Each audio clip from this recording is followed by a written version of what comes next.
Lecture में chemical bond को start कर दिया है और केमिकल बॉन्ड का हमने बेसिक देख लिया और उसके साथ साथ हमने आयनिक बॉन्ड तक देख लिया था और ऑक्टेट टूल जो सबसे इम्पोर्टेंट था अभी तक के लेक्चर में वो हमने कवर कर लिया।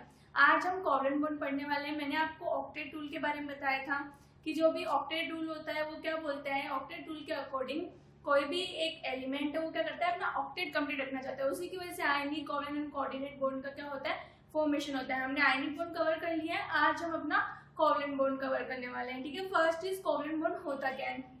कोवलेंट बॉन्ड क्या होता है, कोई भी एक टू एटम्स है, ठीक है, उन एटम्स के बीच में अपने ऑक्टेट को कंप्लीट करने के लिए जो इलेक्ट्रॉन्स की शेयरिंग होती है, ठीक है, म्यूचुअल शेयरिंग ऑफ इलेक्ट्रॉन्स को हम क्या बोल देते हैं, कोवलेंट बॉन्ड बोल देते हैं। ठीक है, तो देखो इधर क्या हो रहा है, covalent bond, the bond form between two atoms by mutual sharing of electron. ठीक है, तो किस टू एटम्स उनके बीच में शेयरिंग हो रही है, म्यूचुअल शेयरिंग हो रही है इलेक्ट्रॉन्स की, तो उसकी बेसिस पे जो बॉन्ड बनेगा उसके रिजल्ट से उसको हम क्या बोलते हैं, कोवलेंट बॉन्ड बोलते हैं। तो फर्स्ट चीज हम एक एग्जांपल ले लेते हैं फ्लोरीन का। एक एग्जांपल है फ्लोरीन। ठीक है, देखो फ्लोरीन का हमने पीरियोडिक टेबल में पढ़ा है हमने कि फ्लोरीन का कितना होता है, 9 होता है। अब ऑक्टेट कंप्लीट करने के लिए इसके जो वैलेंस शेल है उसके अंदर सिर्फ एक इलेक्ट्रॉन की कमी है। ठीक है, क्या होता है 1s2 2s2 2p5, यही होता है ना। तो मैं यहाँ पे छोटा लिख रही हूँ 2s2 2p5 लिख रही हूँ। ठीक है, ये होता है, सिर्फ एक इलेक्ट्रॉन की कमी है। यदि एक इलेक्ट्रॉन आ सकता है तो ये क्या होता है, ऑक्टेट कंप्लीट कर लेगा। तो ये क्या, फ्लोरीन का जो एटम होगा, फ्लोरीन और फ्लोरीन होंगे, इन दोनों के पास एक एक इलेक्ट्रॉन की कमी है, तो ये क्या करेंगे, म्यूचुअल शेयरिंग करेंगे इलेक्ट्रॉन्स की शेयरिंग करके क्या बना लेंगे, फ्लोरीन F2, फ्लोरीन का कंपाउंड बना लेंगे। ठीक है, तो इसलिए देखो कितने होते हैं इसके, 7 इलेक्ट्रॉन्स होते हैं आउटर मोस्ट शेल में। इधर भी कितने होंगे, 7 इलेक्ट्रॉन्स होंगे आउटर मोस्ट शेल में। तो ये क्या करेंगे, ये दोनों डील करेंगे और बोलेंगे कि क्या करो, म्यूचुअल शेयरिंग करो इलेक्ट्रॉन्स की। जब इलेक्ट्रॉन्स की म्यूचुअल शेयरिंग की वजह से क्या हो जाएगा, ये बॉन्ड फॉर्म होगा, जिसको हम क्या बोलते हैं, कोवलेंट बॉन्ड बोलते हैं। ठीक है, तो देखो ये जो म्यूचुअल शेयरिंग होगी इसकी वजह से बॉन्ड फॉर्म हो जाएगा, जिसको हम क्या बोलते हैं, कोवलेंट बॉन्ड बोलते हैं। ये दोनों क्या होंगे, इसमें होंगे। ठीक है, तो क्या बोल रहे हैं, सिंगल बॉन्ड बन रहा है इनके बीच में। ठीक है, तो अब देखो, अब ये तो पता चली गया आपको कि इलेक्ट्रॉन्स की म्यूचुअल शेयरिंग होगी किन्हीं भी टू एटम्स के बीच में, तो क्या फॉर्मेशन होगा, कोवलेंट बॉन्ड का फॉर्मेशन होगा। ठीक है, अब नेक्स्ट चीज अपने पास आती है, देखो शेयरिंग ऑफ इलेक्ट्रॉन्स में अकर्स इन 3 वेज। जो शेयरिंग होती है इलेक्ट्रॉन्स की वो 3 वेज में हो सकती है। ठीक है, कैसे, या तो सिंगल बॉन्ड फॉर्म करेंगे और या फिर डबल बॉन्ड फॉर्म करेंगे या फिर ट्रिपल बॉन्ड फॉर्म करेंगे। तो वो सिंगल बॉन्ड और ट्रिपल बॉन्ड कैसे फॉर्म होता है वो देखते हैं हम। देखो, number of electron shared between two atoms, यदि नंबर ऑफ इलेक्ट्रॉन्स होते हैं शेयर्ड होते हैं टू एटम्स के बीच में। ठीक है, अलग कितने इलेक्ट्रॉन्स है, 2 इलेक्ट्रॉन्स। यदि 2 इलेक्ट्रॉन शेयर हो रहे हैं तो क्या होगा, हमेशा सिंगल बॉन्ड बनेगा। देखो हमने केवल 2 इलेक्ट्रॉन शेयर होते हैं, एक इलेक्ट्रॉन फ्लोरीन का, एक इलेक्ट्रॉन दूसरे फ्लोरीन का, ये दोनों शेयर करके 2 इलेक्ट्रॉन शेयर हो रहे थे और बन रहा क्या था, सिंगल बॉन्ड बन रहा था। तो जब भी 2 इलेक्ट्रॉन्स फॉर्म होंगे तो क्या बनेगा, सिंगल बॉन्ड बनेगा। और यदि 4 इलेक्ट्रॉन शेयर हो रहे हैं तो कौन सा बॉन्ड बनेगा, डबल बॉन्ड बनेगा। और यदि 6 इलेक्ट्रॉन शेयर हो रहे हैं तो कौन सा बॉन्ड बनेगा, ट्रिपल बॉन्ड बनेगा। ठीक है, हमने सिंगल बॉन्ड का एग्जांपल लिख लिया फ्लोरीन। अब हम है ना उनका भी एग्जांपल लिख लेते हैं, किसका, डबल बॉन्ड का। देखो O2 होता है ना, O2 का वो क्या होता है, कॉन्फ़िगरेशन 8 होता है ये। ठीक है, 1s2 2s2 2p4। ठीक है, 2p4 है। इसी तरह एक और ऑक्सीजन आएगा, वो क्या होगा, 1s2 2s2 2p4 होगा। ठीक है, 2p4 ही होगा, 1s2 2s2 2p4। अब ये दोनों क्या करेंगे, इलेक्ट्रॉन्स की म्यूचुअल शेयरिंग करेंगे और म्यूचुअल शेयरिंग करके क्या बना लेंगे, O2 का डबल बॉन्ड बनाएंगे। O2 आप देखते होंगे हमेशा क्या बनाता है, डबल बॉन्ड बनाता है। इसी तरह नाइट्रोजन होता है, वो क्या बनाता है, N2 ट्रिपल बॉन्ड बनाता है। तो देखो ये 3 टाइप की तरह ये शेयरिंग हो सकती है। First is O double bond, O double bond बन रहा है। ठीक है, तो इसके अंदर इलेक्ट्रॉन्स काउंट करो, 1 2 3 4। देखो 4 बनेगा तो डबल बॉन्ड होगा ना, 4 इलेक्ट्रॉन्स होंगे, तो शेयर कितने हो रहे हैं, 4 इलेक्ट्रॉन्स हो रहे हैं। इसके पास आउटर मोस्ट शेल में कितने इलेक्ट्रॉन्स है, 6 इलेक्ट्रॉन्स है, मतलब 1 2 3 4 एंड 2 इसने क्या कर लिए, शेयर कर लिए। इसी तरह इसने क्या किया, 1 2 3 4 एंड 2 शेयर कर लिए। ठीक है, आगे बस समझ में इसी तरह नाइट्रोजन का हो जाएगा। तो ये आपको पता चल गया कि 3 वे में इनकी क्या हो सकती है, शेयरिंग हो सकती है। 2 इलेक्ट्रॉन शेयर कर रहे हैं तो सिंगल बॉन्ड बनेगा, 4 कर रहे हैं तो डबल बॉन्ड बनेगा, और जो 6 इलेक्ट्रॉन शेयर कर रहे हैं तो क्या बनेगा, ट्रिपल बॉन्ड बनेगा। ठीक है, अब अपने पास आता है characteristics of covalent bond. Covalent bond क्या क्या कैरेक्टरिस्टिक्स रखते हैं, जैसे हमने आयनिक बॉन्ड में पढ़ा था कि आयनिक बॉन्ड क्या क्या कैरेक्टरिस्टिक्स रखते हैं, उसी तरह कुछ कुछ कोवलेंट बॉन्ड में भी क्या होता है, करेक्टरिस्टिक्स होते हैं।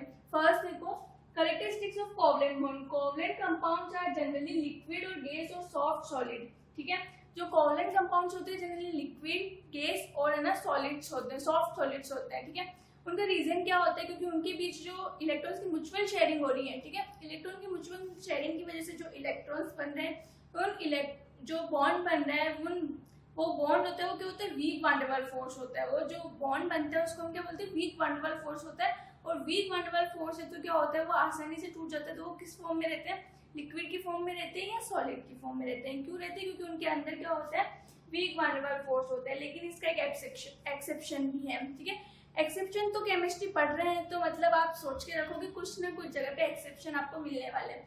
इसका रूल, इसका जो ये फर्स्ट करेक्टरिस्टिक है, इसका एक्सेप्शन होता है डायमंड। डायमंड होता है वो हार्डेस्ट सब्सटेंस होता है। ठीक है, कोवलेंट बॉन्ड फॉर्म करता है लेकिन ये हार्ड होता है बहुत ज्यादा, ये सॉफ्ट नहीं होता है। ठीक है, तो आपको ये बात ध्यान में रखनी है।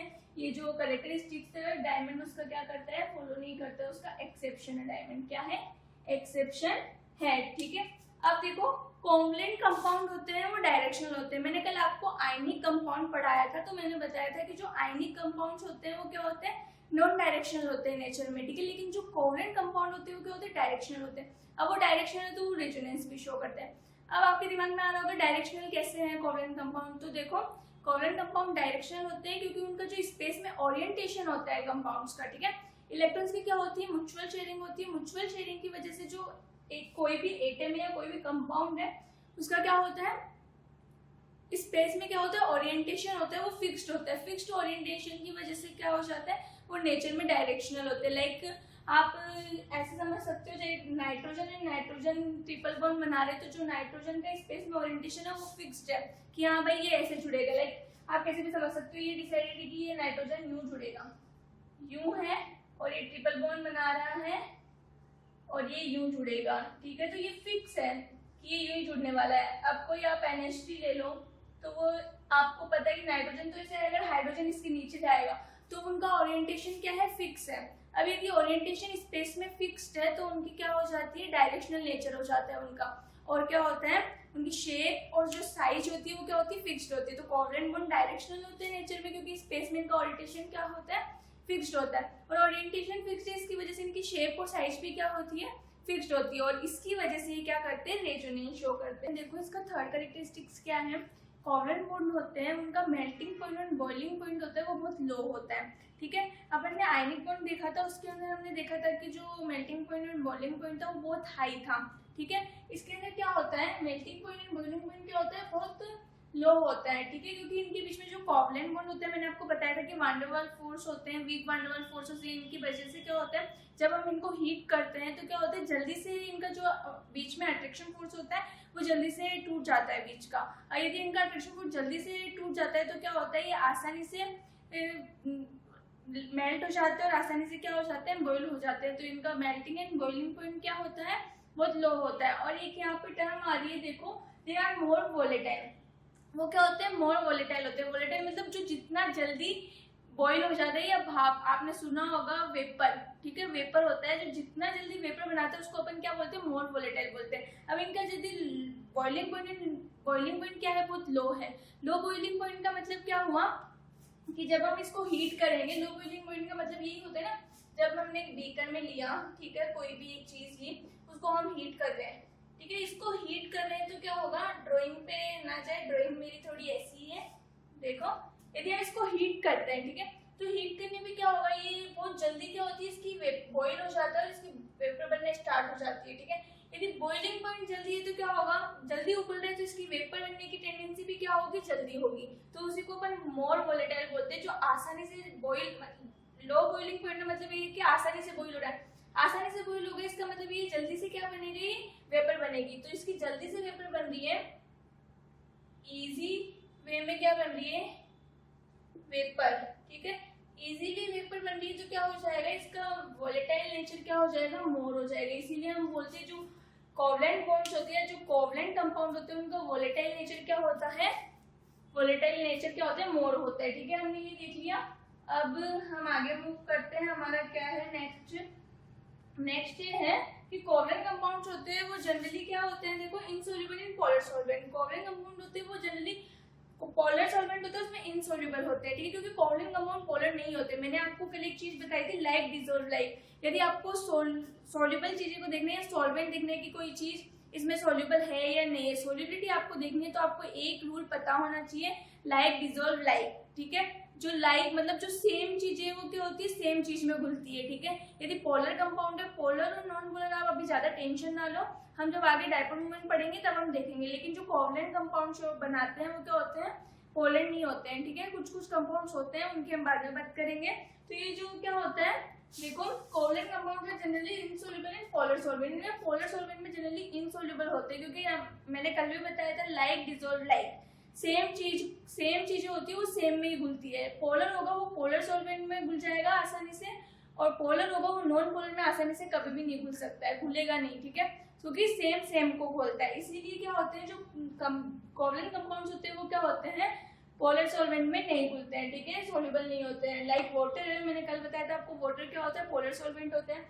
ये क्या होते हैं, नॉन पोलर सॉल्वेंट में क्या कर लेते हैं, डिसॉल्व हो जाता है आसानी से। नॉन पोलर सॉल्वेंट में आसानी से डिसॉल्व हो जाते हैं, तो ये क्या हो जाएगी, मतलब इनकी जो कोवलेंट बॉन्ड्स का नेचर होता है वो भी क्या होता है, नॉन पोलर होता है, क्योंकि ये नॉन पोलर सॉल्वेंट में क्या होते हैं, जनरली घुल जाते हैं। तो आपको सिर्फ एक ही बात ध्यान में रखनी है सोल्यूबिलिटी को लेकर, लाइक डिसॉल्व लाइक। अभी एक ही बात ध्यान में रखनी है, हम अलग से सोल्यूबिलिटी का भी कंसिडर करेंगे एक टॉपिक, वो हम सबसे लास्ट में पढ़ने वाले हैं। लेकिन यहाँ पे जो कैरेक्टरिस्टिक्स पढ़ रहे हैं उनमें आपको थोड़ा बहुत नॉलेज होना चाहिए, ठीक है। तो क्या हो जाएगा, जो कोवलेंट कंपाउंड्स होते हैं वो पोलर में कभी भी नहीं घुलते, केवल नॉन पोलर सॉल्वेंट में घुलते, लेकिन एक्सेप्शन, ठीक है। मैंने आपको अभी बताया था कि केमिस्ट्री हम पढ़ रहे हैं तो ज्यादातर टाइम एक्सेप्शन हमें देखने पड़ेंगे, उसके लिए रेडी रहो, ठीक है।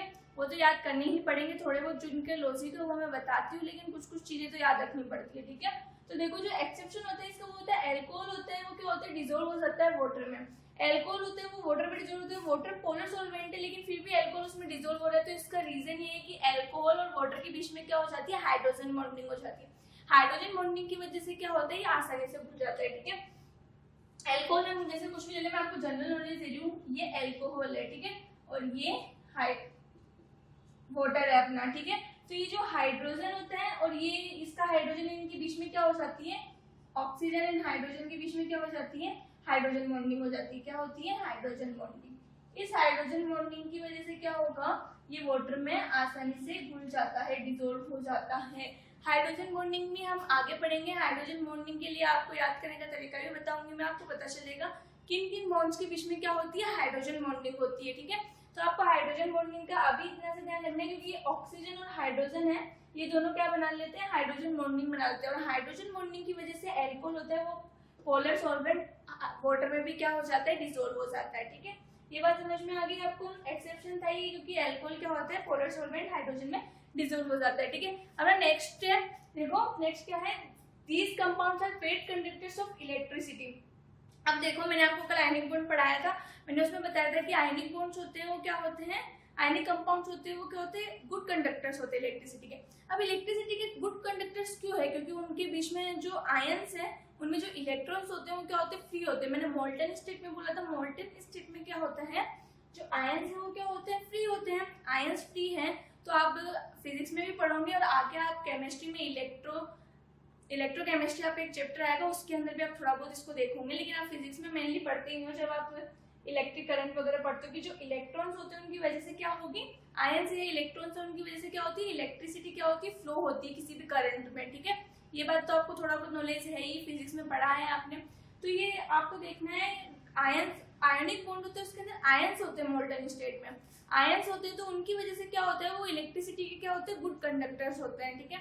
लेकिन आप कोवलेंट बॉन्ड में आओ इधर ही, कोवलेंट बॉन्ड कैसे बनना है, सबसे पहले आप बताओ कोवलेंट बॉन्ड का कैसे फॉर्म होता है। कोवलेंट बॉन्ड मैंने अभी थोड़ी देर पहले बताया, म्यूचुअल शेयरिंग ऑफ इलेक्ट्रॉन से बनता है। किससे बनता है, इलेक्ट्रॉन्स की क्या होती है, म्यूचुअल शेयरिंग होती है। देखो fluorine and fluorine, two electrons को म्यूचुअल शेयर करके क्या बनाते हैं, कोवलेंट बॉन्ड बनाते हैं। कोवलेंट बॉन्ड बना है, ठीक है, कोवलेंट बॉन्ड।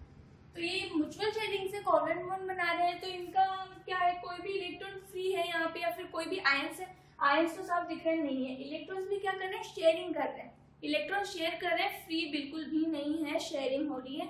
इलेक्ट्रॉन्स की शेयरिंग हो रही है, आयंस भी नहीं है। जब आयंस भी नहीं है, इलेक्ट्रॉन की शेयरिंग भी नहीं है, सॉरी इलेक्ट्रॉन की क्या है, फ्री भी नहीं है, इलेक्ट्रॉन शेयरिंग हो रही है। जब दोनों ही चीज नहीं है जो इलेक्ट्रिसिटी को कंडक्ट करते, तो क्या ये इलेक्ट्रिसिटी के गुड कंडक्टर्स हो सकते हैं। आप खुद सोच लीजिए अब इस बात से, तो ये इलेक्ट्रिसिटी के गुड कंडक्टर्स बिल्कुल नहीं होते हैं, ठीक है। तो ये इलेक्ट्रिसिटी के गुड कंडक्टर्स नहीं होते हैं, बिकॉज रीजन क्या हो जाएगा इनका, ना तो आयंस है इसमें और ना ही फ्री इलेक्ट्रॉन्स है, क्योंकि इलेक्ट्रॉन्स की तो क्या हो रही है, म्यूचुअल शेयरिंग होती है, कोई भी इलेक्ट्रॉन फ्री नहीं है और ना ही इसमें आयंस है, ठीक है।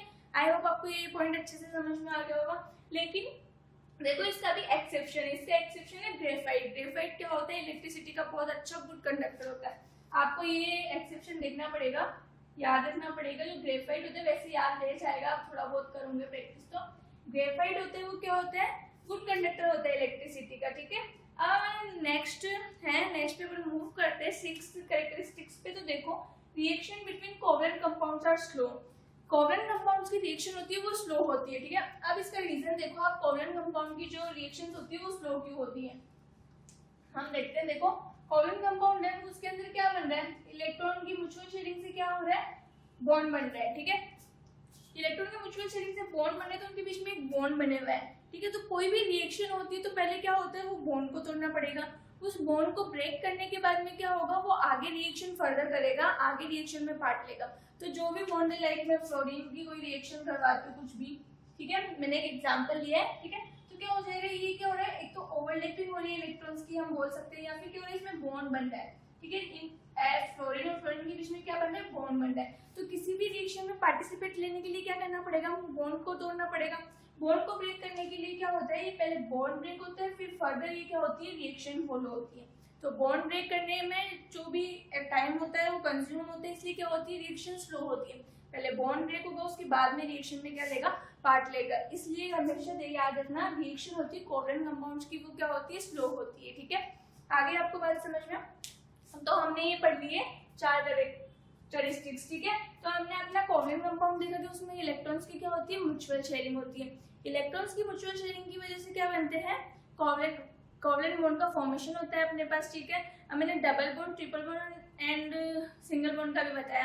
यदि 2 इलेक्ट्रॉन शेयरिंग कर रहे हैं आपस में तो क्या बनाएगा, सिंगल बॉन्ड बनेगा, और यदि 4 कर रहे हैं तो क्या होगा, डबल बॉन्ड बनेगा, और 6 कर रहे हैं तो ट्रिपल बॉन्ड बनेगा। ये सब हमने देख लिया, और फिर हमने कुछ एक्सेप्शंस भी देखे। देखो मैंने यहाँ पे आपको एक्सेप्शन बताया नहीं, लेकिन लिखे हुआ है कि डायमंड और सिलिका होता है, उनका जनरली बहुत ज्यादा हाई एंड मेल्टिंग पॉइंट होता है। तो ये डायमंड और सिलिका और ग्रेफाइट 3 एक्सेप्शन हमने कैरेक्टरिस्टिक्स में देखे हैं, वो आपको याद रखने हैं। एक्सेप्शन से भी कभी कभी क्वेश्चंस आते हैं, एक्सेप्शंस केमिस्ट्री में हर जगह होते हैं, तो आपको ये याद रखने हैं, ठीक है। अब अपन कोऑर्डिनेट बॉन्ड देखते हैं, ठीक है।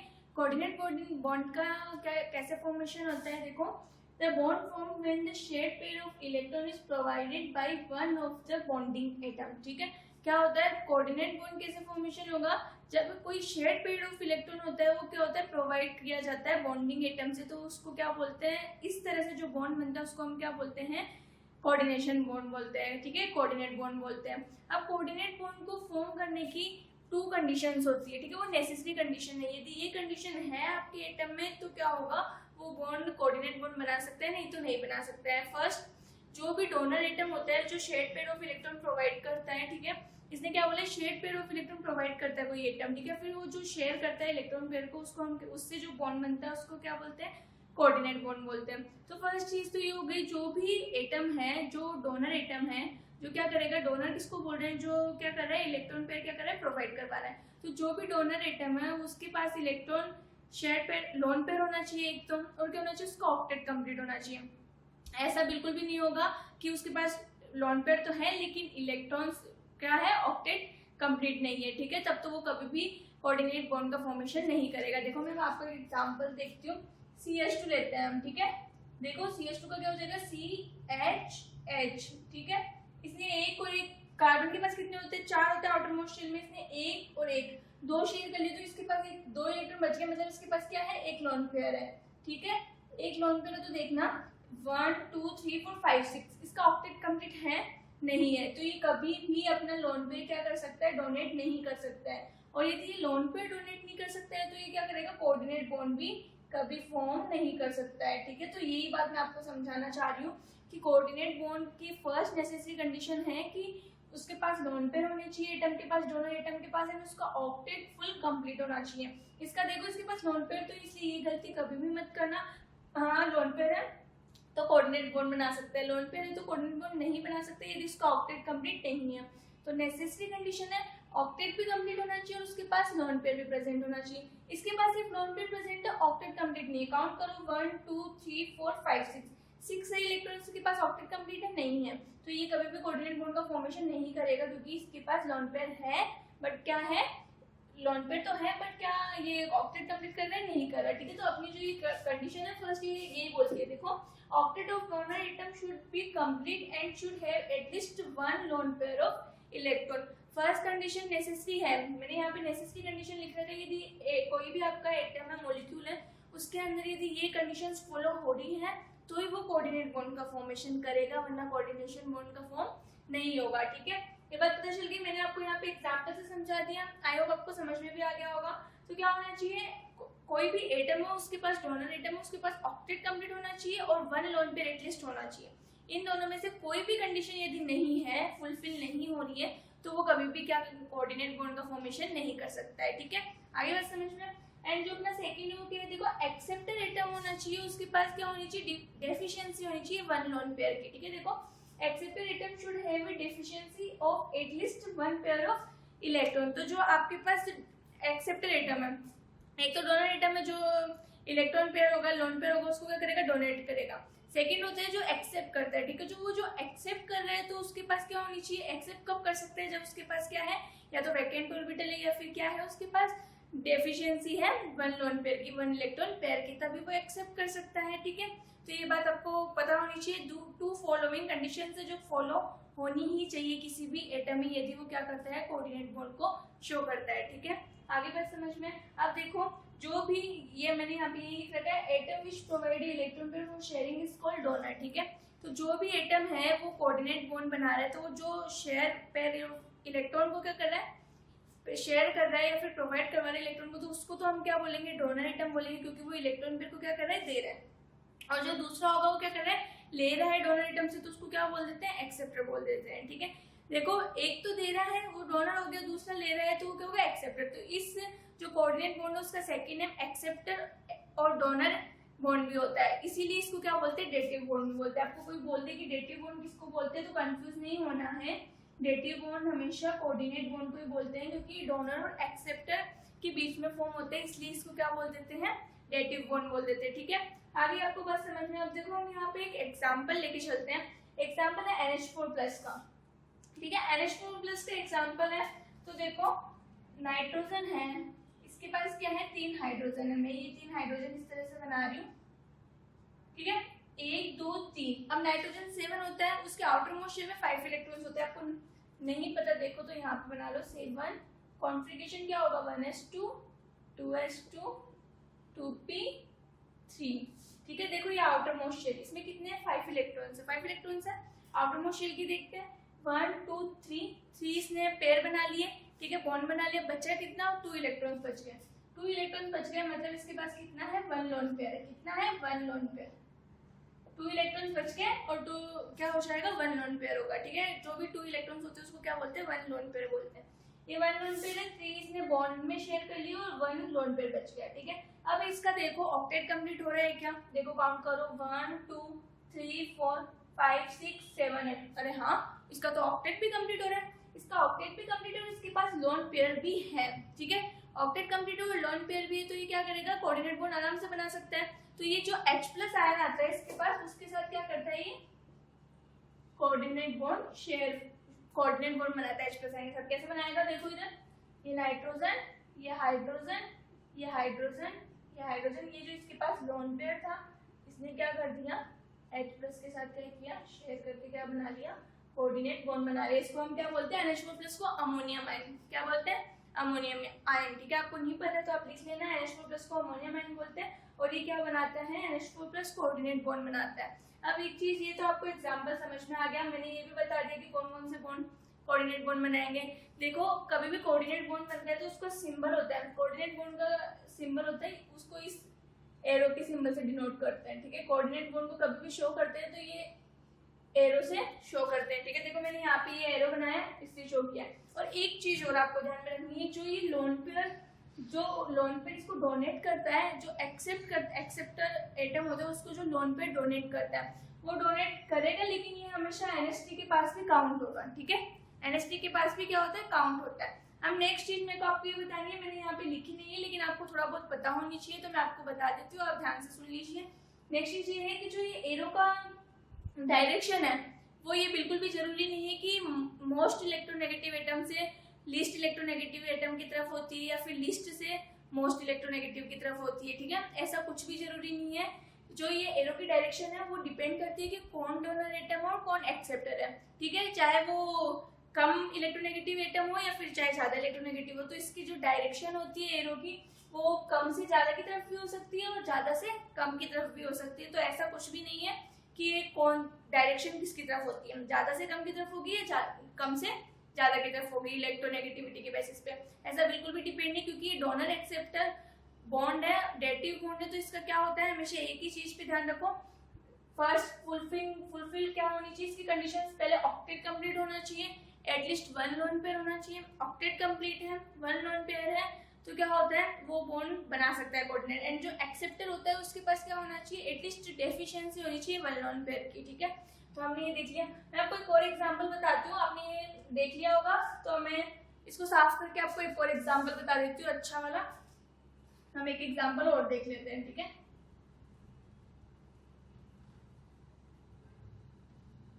देखो ये जो एक एग्जांपल है वो मैं आपको बताती हूँ।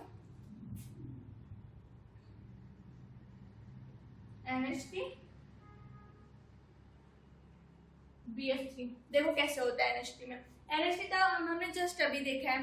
NH3 में क्या होता है, आराम से कोऑर्डिनेट बॉन्ड बना सकते हैं क्योंकि इसका ऑक्टेट भी कंप्लीट होता है और ऑक्टेट कंप्लीट होने के साथ साथ इसके पास एटलीस्ट 1 लोन पेयर भी होता है, ठीक है। अब देखो जो BF3 होते हैं उसके पास डेफिशिएंसी है क्या, मैंने कल आपको जब ऑक्टेट टूल पढ़ाया था तो उसके एक्सेप्शन में मैंने इसको इनकम्प्लीट बताया था, ठीक है। एक्सेप्शन में BF3 था और मैंने बोला था इसका ऑक्टेट क्या होता है, इनकम्प्लीट ऑक्टेट। याद होगा आपको यदि आपने लेक्चर देखा है तो, कि इनकम्प्लीट ऑक्टेट है BF3 क्या होता है, उसका एक्सेप्शन होता है क्योंकि इसका ऑक्टेट क्या होता है, कंप्लीट नहीं होता है। BF3 में देखो आप 6 इलेक्ट्रॉन है, ना कोई लोन पेयर है ना कुछ और है, तो ये अपना ऑक्टेट कंप्लीट करने के लिए क्या 1 लोन पेयर ले सकते हैं, तो कंडीशन फुलफिल हो रही है। इस वाले के पास क्या है, लोन पेयर देने के लिए भी है, ऑक्टेट भी कंप्लीट है, इसके पास 1 लोन पेयर लेने की क्या है, जगह है, तो ये क्या कर सकता है, 1 लोन पेयर ले सकता है। तो अब क्या होगा, देखो ये दोनों क्या कर लेंगे, बॉन्ड का फॉर्मेशन करेंगे। बॉन्ड का फॉर्मेशन करेंगे तो कौन सा बॉन्ड बनाएंगे, कोऑर्डिनेट बॉन्ड बनाएंगे। ये इस तरह से बनाते हैं। ये बहुत एक अच्छा एग्जांपल है।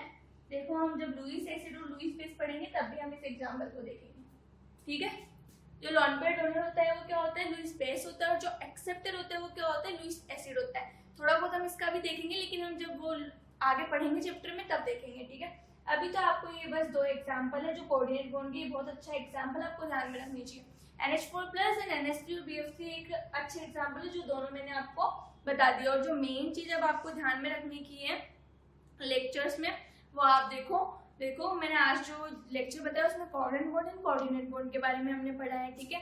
कोवलेंट बॉन्ड का क्या होगा, कोवलेंट बॉन्ड मैंने आपको बता दिया, जो भी इंपॉर्टेंट चीजें थी म्यूचुअल शेयरिंग की बता दी, और जो एक्सेप्शन है वो आपको ध्यान में रखने कैरेक्टरिस्टिक्स के। कोऑर्डिनेट बॉन्ड की जो नेसेसरी कंडीशंस है वो ध्यान में रखो और एग्जांपल्स ध्यान में रखो, ठीक है। फिर आपका सब सही है और ये आपका हो गया। और एरो का भी ध्यान रखना है कि कौन से एरो से डिनोट करते हैं, और इसको डेटिव बॉन्ड भी बोलते हैं। डेटिव बॉन्ड किसी और को नहीं बोलते हैं, सिर्फ कोऑर्डिनेट बॉन्ड होते हैं उसी को डेटिव बॉन्ड बोलते हैं, क्योंकि जो बॉन्ड फॉर्मेशन हो रहा है वो कहाँ बन रहा है, कोऑर्डिनेट डोनर एटम और एक्सेप्टर एटम के बीच बन रहा है, इसलिए, ठीक है। आई होप आपको ये लेक्चर बिल्कुल अच्छे से समझ आया होगा। यदि आपको कोई भी डाउट है तो प्लीज कमेंट बॉक्स में कमेंट करके पूछें, मैं आपका डाउट क्लियर करूंगी। और आपको वीडियो अच्छा लग रहा है तो आप उसके भी कमेंट करें और मुझे बताएं कि वीडियो कैसा लग रहा है। एंड प्लीज शेयर और लाइक करें यदि पसंद आता है तो। Thank you so much.